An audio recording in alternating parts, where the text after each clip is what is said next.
સમાચાર વલસાડથી મળી રહ્યા છે, જ્યાં મગોદ ગ્રામ પંચાયતનો વિવાદ સામે આવ્યો છે. તેને લઈ ઘણા બધા સવાલ ઉભા થયા છે. આ વિવાદને લઈ વાત કરીએ તો ગામમાં અધૂરા કામનું પૂરું બિલ ચૂકવવામાં આવ્યાનો આક્ષેપ છે. જાગૃત નાગરિકે આ બાબતે ફરિયાદ કરી, ત્યારબાદ મામલો સામે આવ્યો. સ્ટ્રીટ લાઇટ લગાવવાના કામમાં ભ્રષ્ટાચારના આક્ષેપ લગાવાયા. અમુક જ લાઇટ લગાવી એજન્સીને પૂરેપૂરું બિલ ચૂકવાયું. 220 લાઇટ લગાવવાના કામમાં અમુક જ લાઇટ નખાઈ.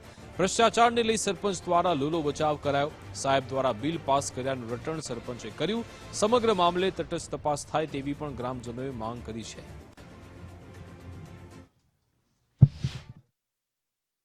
એ લોકો કહે છે કે 220 લાઇટ નવી નાખી, પણ 220 જોવામાં આવતી નથી.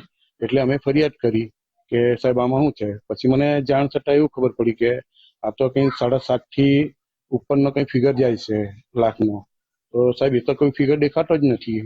એટલા માટે અમે કમ્પ્લેન આપી છે અને પંચાયતમાં બી જાણ કરેલી છે. લાઇટ આવી ગયેલી છે અમારે લગાવવાની, એટલે કે થોડીક લગાઈ ગયેલી છે અને બીજી બાકી છે તે અમારી પાસે છે. લાઇટ લગાવ્યા વગર બિલ કેવી રીતના પાસ થયું?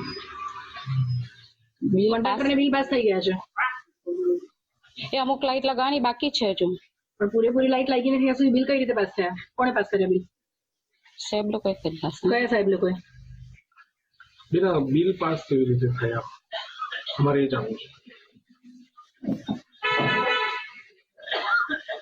સાહેબ લોકો પાસે અમે કરી અને તમે કયા સાહેબે આ પાસ કયા સાહેબે બિલ પાસ કર્યા? બિલ ખાલી હા, નામ બોલ.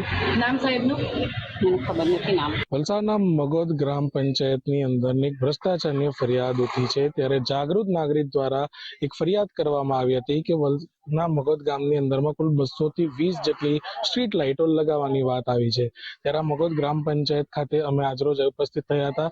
સરપંચની સાથે વાત કરતા તેમણે જણાવ્યું હતું કે આ સ્ટ્રીટ લાઇટ જે છે તે અડધી આવી ગઈ છે અને અડધી લગાવવાની બાકી છે, પરંતુ આનું પેમેન્ટ જે ચૂકવણું છે તે પૂરેપૂરું હાલ કરી દેવામાં આવ્યું છે.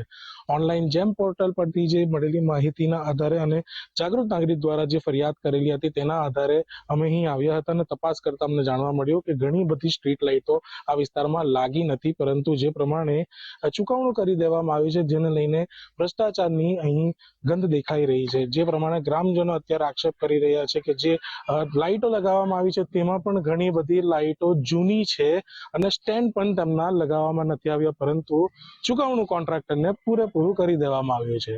તો ભ્રષ્ટાચારની આ મજા જે અહીંયા મુકાઈ છે જેને લઈને ગ્રામજનો તટસ્થ તપાસની માંગ કરી રહ્યા છે. પ્રિયાંક પટેલ, ગુજરાત ફર્સ્ટ, વલસાડ.